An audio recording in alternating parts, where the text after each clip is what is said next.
They all said I was selfish, but none of them were there the night I discovered my whole life was a lie. The phone was ringing again. I sat at the edge of my hotel bed, staring at the glowing screen, my mother's name flashing over and over. The shrill sound cut through the silence like a blade. I could almost hear her voice even before I picked up, sharp, urgent, trembling with that familiar mix of authority and desperation. I didn't answer. The hotel room was dim, the curtains pulled shut against the late afternoon light. My husband, Dean, had taken the boys out for a walk so I could breathe, but all I could feel was the choking weight of voices from the past pressing in on me. My voicemail was already full. Calls from my mother, from Kyle's mother, even a strange number I was sure belonged to Ashley. Ashley. The name itself felt like broken glass in my throat. 15 years had passed, and still the wound bled when her shadow touched my life. My mother wanted me to reconcile, to forgive, to sit in the same room with the two people who stole everything from me when I was 18. I pressed my palms against my knees, trembling. I had promised myself I would never go back. And yet here I was, in the same town, in the same state, only miles from the house where my entire world collapsed. A knock rattled the door. I flinched, my heart hammering so loud I thought it might echo against the walls. Room service, a muffled voice called. But for a second I swore it was Kyle's voice, deep, familiar, twisted now by memory into something monstrous. I pressed my forehead to my hands, fighting back tears. No matter how many years passed, no matter the life I built with Dean, the children I carried, the home we made together, this ghost would not release me. And it all started 15 years ago, on what should have been the happiest year of my life. At 18, I thought I knew what forever looked like. It was the end of summer senior year of high school, and I was living inside a bubble of warmth and certainty. My world was small but safe. My parents' house, our bustling kitchen full of noise from my 4 siblings, weekends filled with laughter, and the two people I trusted most in this world, Ashley, my best friend since diapers, and Kyle, my boyfriend of 3 years. My parents used to joke that Ashley and I were joined at the hip. It wasn't even a joke, really. We were everywhere together. Sleepovers, mall trips, late-night drives with the windows down. I told her everything. My fears, my hopes, my dreams of marrying Kyle someday and starting a family. Kyle. God, at that time he felt like my whole future. He was 20, a sophomore in college, and we'd been together since I was 15. He wasn't perfect. No boy ever is, but he made me feel seen, wanted, special. He'd hold me close and whisper about the house we'd buy, the kids we'd have. I pictured myself in his t-shirts, barefoot in a kitchen we owned together, maybe with a baby on my hip. It was a dream I clung to, naive and certain, the way only teenagers can be. Our families were practically intertwined. My parents were best friends with both Ashley's parents and Kyle's. We celebrated holidays together, shared barbecues in the summer, cut birthday cakes side by side. My older sister was even dating Kyle's brother. It was like we were all one extended family, tied together by years of tradition and affection. I thought nothing could break that bond. Then Ashley told me she was pregnant. It was a sticky afternoon in September when I noticed something was wrong. Ashley had been quiet for weeks, her usual sparkle dulled, her laugh gone. Finally, sitting cross-legged on my bed, she burst into tears and confessed. "I'm pregnant," she whispered, her hands trembling in her lap. My heart stopped. I stared at her, waiting for the punchline that never came. "But with who?" I asked. She shook her head, refusing to say. She had broken up with her boyfriend months ago, and I hadn't seen her with anyone else. When I pressed, she only begged me not to ask, not to make her say it. I swallowed my questions and pulled her into my arms. She was my best friend. That was all that mattered. From that moment on, I devoted myself to her. I went with her to doctor's appointments, held her hand during ultrasounds, defended her when kids at school whispered and mocked. We spent hours decorating the tiny nursery in her parents' house, buying baby clothes, giggling nervously over names. She asked me to be with her in the delivery room, and I said yes without hesitation. I didn't know then that every moment I spent supporting her was building a tower of betrayal that would one day crush me. 2 weeks before her due date, I ran into her ex-boyfriend at the mall. He looked at me like I was insane when I confronted him. "Pregnant? With my kid? Are you crazy? We broke up a year ago." The words didn't make sense. My face burned with embarrassment. I apologized, stammered, tried to explain, but he cut me off with a sneer. "Maybe you should ask your precious Kyle who the father is." I froze. The thought hadn't even crossed my mind. Ashley and Kyle were practically family. Sure, we all hung out, but never once had I suspected. I pushed it aside. It was too ridiculous. Too cruel. But that night, when I told my little sister about the encounter, I saw her face go pale. She clamped her lips shut and ran to the bathroom, leaving me bewildered. Minutes later, I heard her voice raised in the kitchen, angry, accusing, shouting at my mother. I crept down the stairs and caught fragments of the words. "Can't keep lying to her. She deserves to know." My stomach dropped. I pushed open the kitchen door, and both of them spun around, their faces ghostly white. "What?" I demanded. "What do I need to know?" The truth hit me like a sledgehammer. Ashley. Kyle. A house party. Too much alcohol. A mistake, they called it. But it wasn't just the one night, it was everything that came after. The pregnancy. The shame. The secret they chose to bury. And worst of all, everyone knew. My siblings. My parents. Ashley's family. Kyle's family. All of them had carried this truth together, shielding me from it, while I played the fool, holding Ashley's hand, planning baby names, believing my life was perfect. I stumbled back, my body shaking, nausea burning up my throat. "No," I whispered. No. But it was true. I saw it in their eyes. I collapsed onto the floor, sobbing, My world crumbling around me. I couldn't eat. Couldn't sleep. My phone buzzed constantly. Calls from Ashley, from Kyle, from their parents. I ignored them all. My room became a cave of darkness, curtains drawn, my body hollow with grief. My mother hovered, trying to coax me into forgiveness. She said they were young, stupid, scared. She said Ashley needed me. She said the baby needed me. I wanted to scream at her, to tear her words apart, but I didn't have the strength. 2 weeks later, Ashley went into labor. My parents rushed to the hospital, leaving me alone. When I begged my mother to stay with me, she told me not to be selfish. Not to be selfish. I sat in my room, staring at the walls, while the people I loved most in the world celebrated the birth of a baby, their baby. A baby named Sarah, the very name Ashley and I had once chosen together, laughing and dreaming like sisters. That was the moment something inside me snapped. I packed a bag, boarded a train, and left it all behind.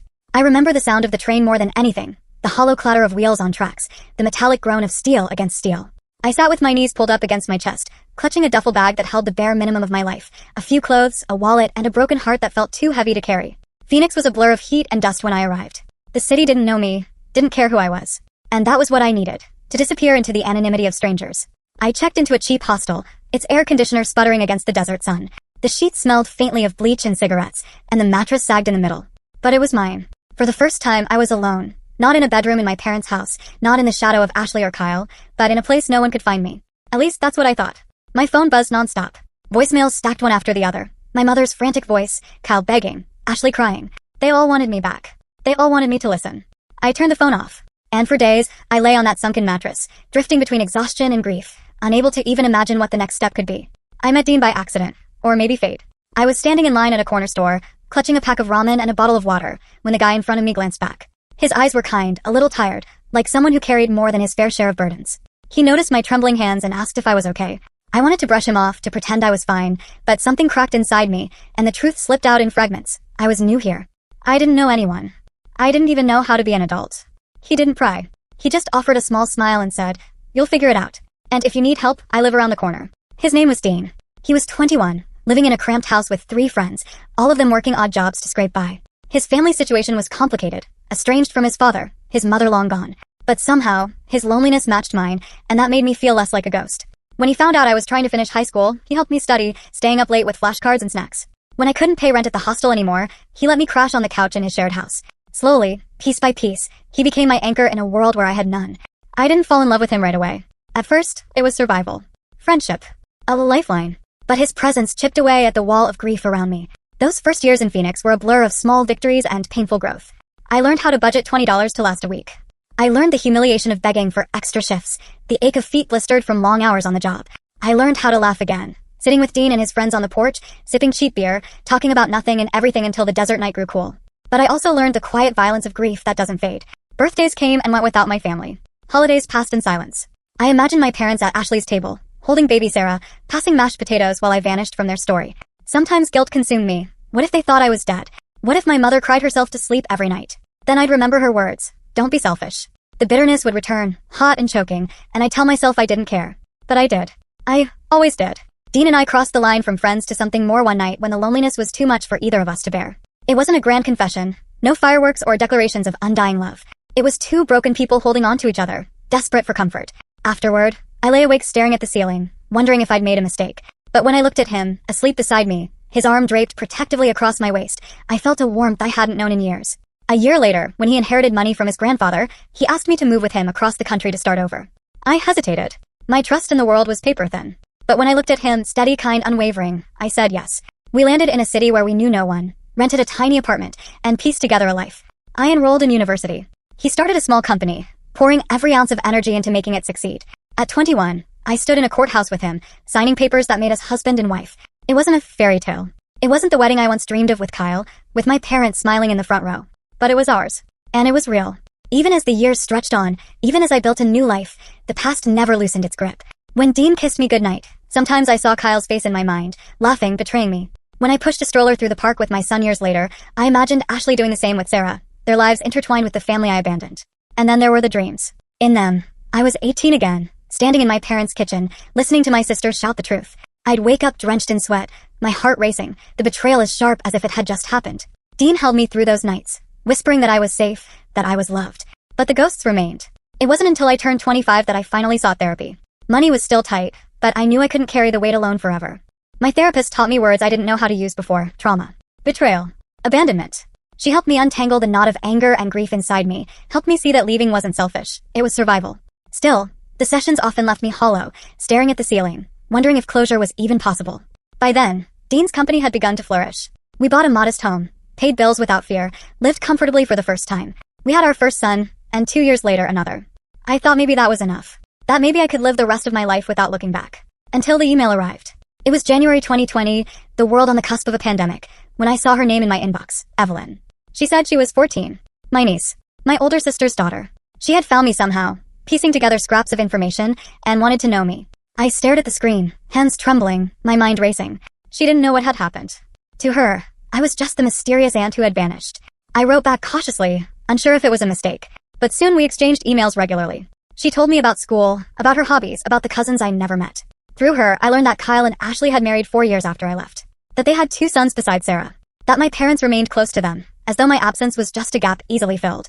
Reading her words felt like being stabbed and soothed at the same time. She was bright, curious, innocent. Yet every detail she gave pulled me deeper into the life I'd abandoned, the life that had moved on without me. For the first time in years, I considered going back. Dean held my hand as the plane touched down in my home state, 15 years after I'd left. My chest was tight, my stomach in knots.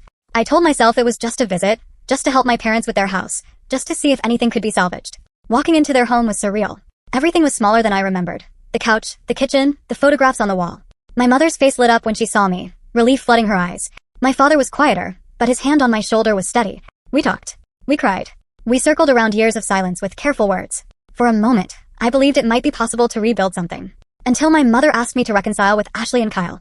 Her voice was pleading, desperate, like a child begging for candy. She wanted us to be a family again, to go back to how things were. But how could I? How could I sit across from them, smile at their children, pretend the knife in my back didn't still twist every time I thought of them? I told her no. Gently, firmly, but no. She called me selfish. Again. And just like that, I was 18 all over again, standing in the kitchen, my world collapsing. The day after my mother called me selfish, she showed up at my hotel. Dean had taken the boys to the park again, giving me the illusion of safety, of control, of time to decide what to do. I was still sitting at the edge of the bed, scrolling through old photos I didn't remember taking, clouds over a freeway, my son's open mouth asleep against my shoulder, when the knock came. "Who is it?" I asked, already knowing. "It's me," my mother said. Soft, almost girlish. The voice she used when she needed something. I opened the door and saw a woman I didn't fully recognize, a bit smaller behind the eyes, a bit more fragile around the mouth. In her hands, she clutched a handbag like an anchor. "Can we talk?" she asked. I stepped aside and let her in. She sat in the chair by the window, folded and refolded tissue in her lap, and launched into a speech I'd heard versions of my entire life, the words carefully arranged like flowers at a funeral. It's time. For healing. For forgiveness. For family. She reached for me, and when I drew back out of instinct, she flinched as if I'd slapped her. "I'm here," I said quietly, "but I'm not here for them." Her face hardened. "You can't expect me to choose." "I'm not asking you to," I lied, and we both felt the lie split the air between us. "I'm asking you to respect my boundary." "They were children," she said, her voice sharpening. "They were scared. We were protecting you. You were protecting the family," I said. "Not me." That was when she leaned forward and grabbed my hand. "Then let me protect you now," she whispered. "Come to dinner. Just dinner. You don't even have to talk. Just sit at the table, smile, show that you're willing to try." "To who?" I asked. "Who am I performing this for?" "My friends," she said, and then quickly, "Our friends." Honesty, finally. It stung me more than any lie. I pulled my hand away gently. "No." Her mouth fell open. She stared at me like a stranger who'd bumped into her on the street. "You always do this," she said, softly wounded. "You make everything so dramatic." "I'm asking for one dinner." "You're asking me to erase my life," I said. "One dinner at a time." She stood abruptly. "If you won't come to us, we'll come to you." And with that, she smoothed her skirt and left, like she'd just canceled a lunch reservation. I stared at the door after it clicked shut. The silence that followed felt heavy, like a storm had passed through without rain. I didn't know that while she'd been speaking, she'd already set something else in motion. Dean came back with the boys laughing and sweaty, smelling like grass and sunshine. He kissed my forehead and searched my eyes with that careful attention that always undid me. "Okay," he asked. "No," I said and told him everything. He listened, the way he always did. Palms braced on his knees, mouth tilted in that thoughtful line, as if he was holding my words like a fragile bowl. When I was done, he pulled me against him and the tightness in my chest loosened just enough to breathe. We were loading the boys into the bath when my phone started ringing again. And again. Unfamiliar number. Unfamiliar number. Unfamiliar number. "Let it go," Dean said. I turned the phone face down on the bathroom counter. It vibrated non-stop, a trapped insect. I tried to focus on soap and bubbles and my oldest making a beard on his brother out of foam. The call stopped. For a blissful 10 minutes, the world was only water and the clean scent of baby shampoo and the squeal of my toddler trying to splash his brother. I felt the edges of a smile I didn't quite recognize anymore. Then the voicemail notification stacked like a deck of cards. I dried my hands, picked up the phone, and braced myself. The first message was my mother, voice strained. I did something that will help.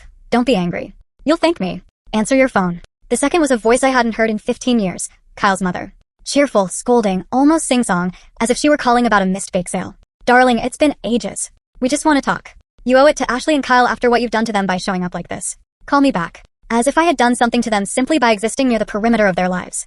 The third was a different voice, composed, clipped, the words carefully enunciated, so they couldn't be misheard. Ashley, I don't want to fight, she said. Please. Can we just meet? For coffee. I'll come alone. I didn't realize I was crying until Dean wiped my cheeks with his thumb. You don't have to do any of this, he said. But the messages kept coming. A dam had broken somewhere, and the flood found me. Each caller claimed urgency, necessity, the sacredness of what we used to be. Each one tried to crawl through the phone and into my chest where they used to live. At midnight, the final message arrived. Kyle. I'm sorry, he said, the old warmth in his voice scraping against me like sandpaper. I've been sorry for years. He sighed. We named her Sarah because you loved it. Do you remember? You and Ash. I deleted it. My hand shook so hard I almost dropped the phone. I called my mother. You gave them my number, I said. A beat of silence. Then, defensively, you left me no choice. What if I changed it to protect myself?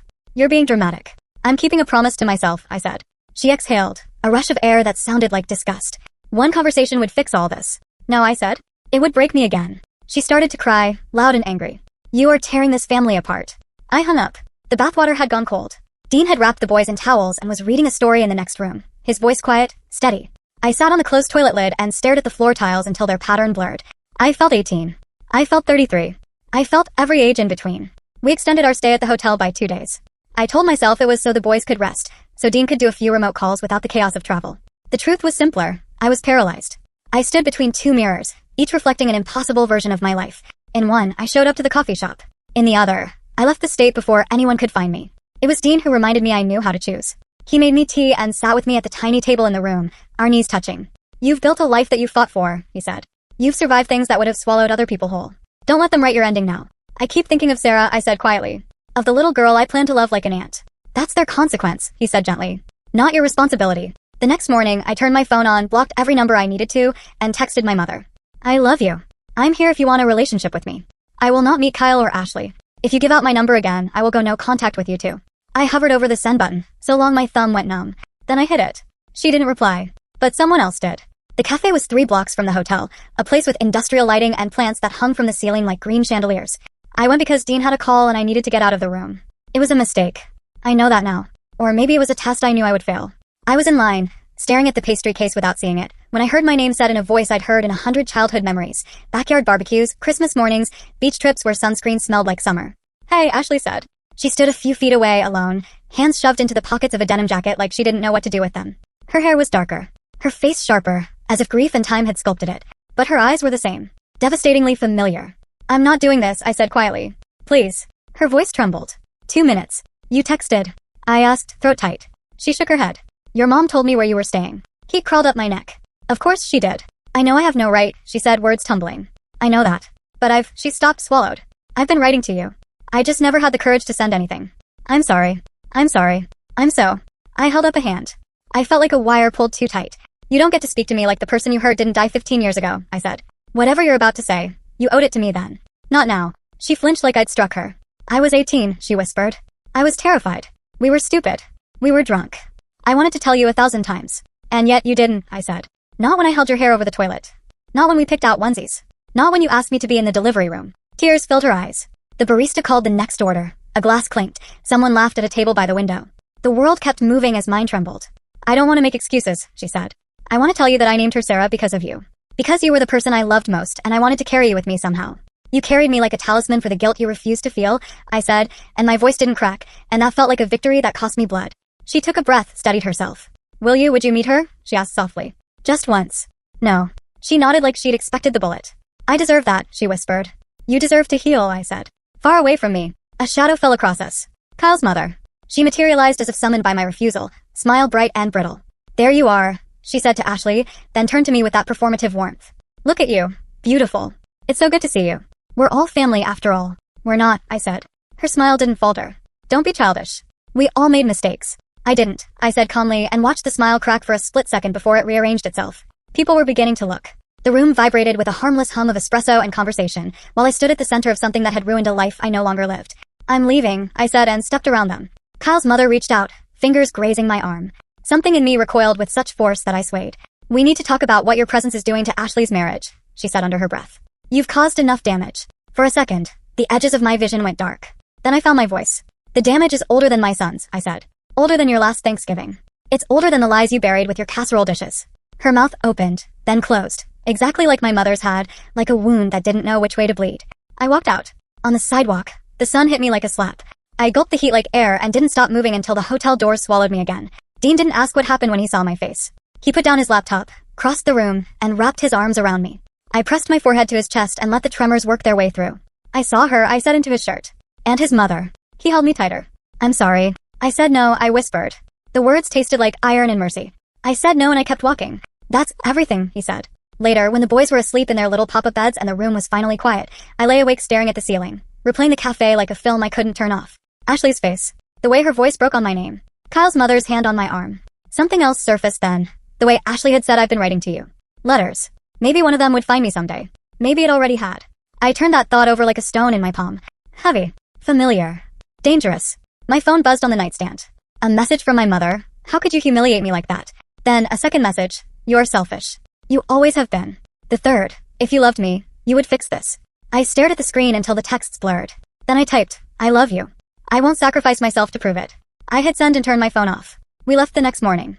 No dramatic goodbye. No meeting on a porch with my father. No tearful reconciliation with siblings who had quietly texted me, "I'm glad you're here, and I'm sorry and I don't know what to do." We packed in silence while the boys ate cereal out of hotel coffee mugs and watched cartoons. Dean loaded the car.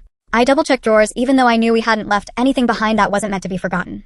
At the front desk, I handed over the key cards and felt a strange lightness in my body, the same lightness I'd felt on that train at 18, the sensation of leaping away from something that wanted to swallow me whole. We were almost to the freeway when my phone, dark and blessedly quiet, lit up with one final call. A local number I didn't recognize. "Don't," Dean said gently, but I picked it up anyway. Curiosity. Cruelty. Hope. I don't know which. "Hello." Silence. Then a breath I recognized. "Dad," I said. He cleared his throat. "I heard you were leaving." Guilt surged so quickly I almost pulled the car seat buckle loose with my fingers. "I should have called," I said. "No," he said, and his voice was careful, like a man picking his way through a field of glass. "I should have called. A long time ago." I closed my eyes. "How are you?" "Your mother is focused," he said, and the word carried a weariness I knew too well. "I wanted to say if you come back, you can see me. Just me. If you want. No one else." Something inside me shifted, like a lock I hadn't realized was rusted finally turning. "I like that," I said. We hung up with the awkwardness of people who had run out of brave words. But I put the phone down and looked at Dean and felt, for the first time in days, something like relief. A door had opened that wasn't a trap. We drove out of town, the boys snoring, the road unspooling ahead of us like a ribbon I could choose to follow or cut. Ordinary life saved me again. It always does. There were grocery lists and laundry and late-night feedings. There were spreadsheets for Dean's company and an HR issue I had to mediate over Zoom with a toddler in my lap. There were doctor's appointments and notes to the babysitter and a neighbor who brought cookies we didn't really like but ate anyway. There was the rhythm of survival that looks like living, and the living that looks like joy. The texts from my mother continued, then escalated. Calls every few hours, then every hour, then a barrage that made my phone feel haunted. At some point, she added guilt like spice. "You're keeping my grandbabies from me. Do you want me to die alone? You owe me this." I changed my number. I emailed my father from a new address. "If you need me, I'm here." But not through her. Not anymore. The silence that followed was not empty. It was a room I could finally breathe in. But the past has a way of sending out tendrils even when you prune it to the root. A friend of my sister's messaged me on social media to say she'd seen Ashley at the farmer's market, pushing a stroller and reading a letter with a look on her face like someone had cracked her open and left her that way. A week later, my brother-in-law reached out to ask for my mailing address for a family thing, which I ignored. Then, on a hot afternoon when the baby was feverish and the older one had decided crayons belong in the dishwasher, there was a knock at my door. I peered through the peephole. My brother-in-law stood on the porch, hands empty, face tense like a man doing something that might cost him. I opened the door only halfway. "Bill." He nodded once, awkward. "I'm not here from them," he said quickly. "I swear." "Okay." He reached into his jacket and pulled out a single envelope. My name written on the front in a hand I knew better than my own. The A of my name still too wide. The Y always a little too tall. "Ashley asked me to deliver this," he said. I told her it was a bad idea. I told her I wouldn't give her your address. "I'm not. I won't. He glanced down at the letter like it might bite him. "I'm leaving it. What you do with it is up to you." He set it on the porch rail like a hot coal and backed away, palms up, a man leaving an offering to a god he didn't believe in. "Take care," he said, and walked to his car without looking back.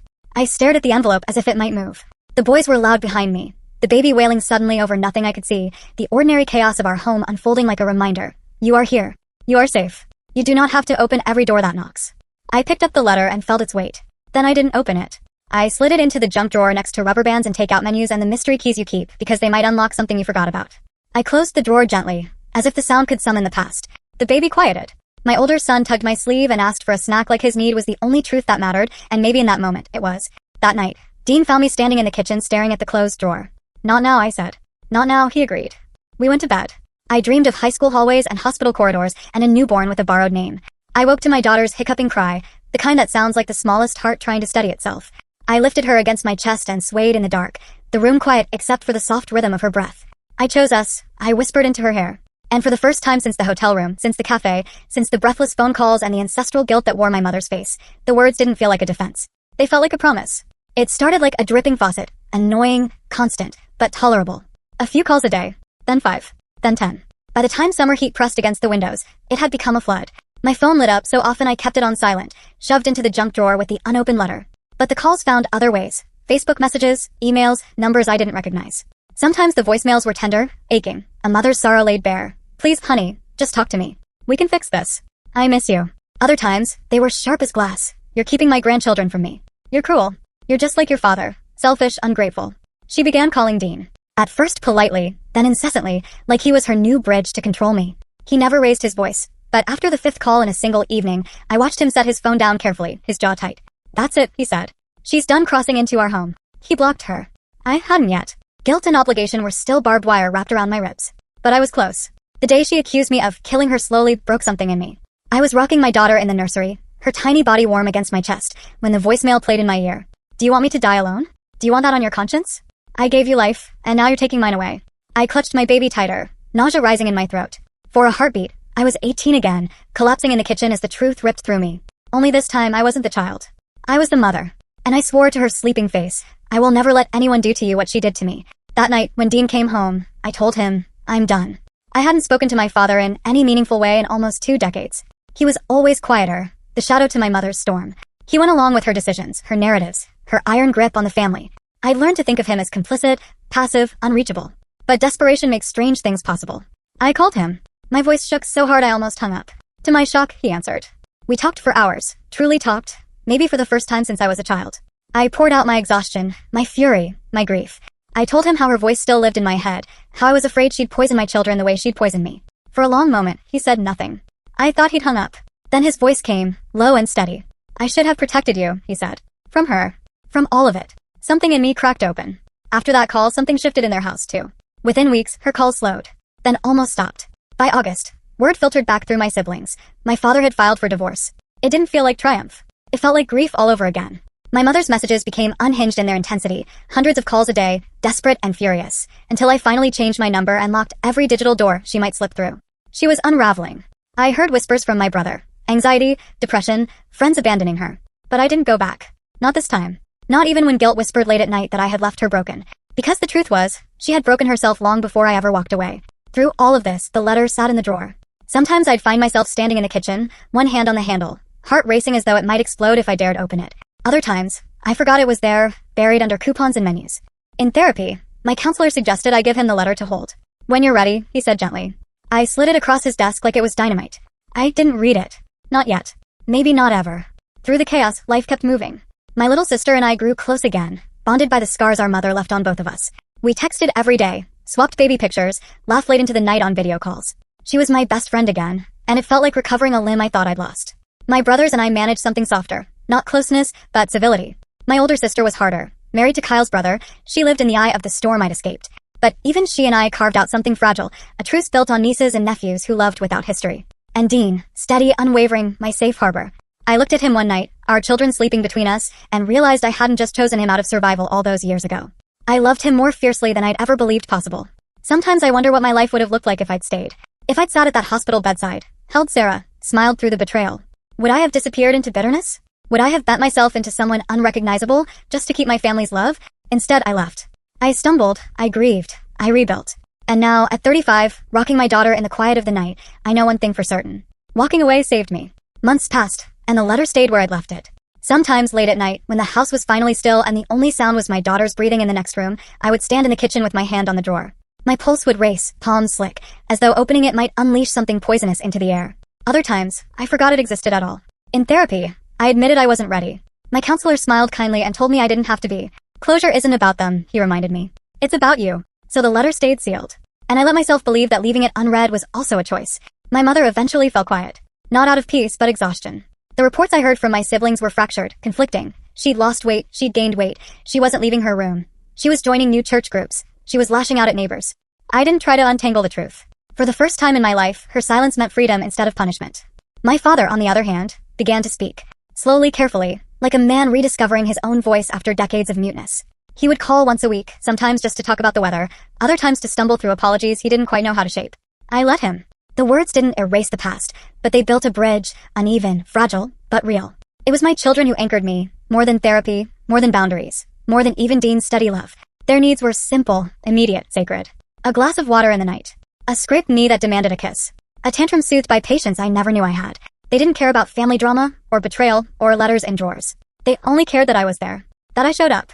That I kept them safe. And in showing up for them, I learned how to show up for myself. One evening, my younger sister called. The kids were asleep, Dean was working late, and I sat on the back porch with the phone pressed to my ear. I was so angry at you for leaving, she admitted. Her voice cracked, and I could hear her baby babbling in the background. But now, I get it. I really do. You were drowning. And Mom, she made us all complicit. I closed my eyes, tears slipping free.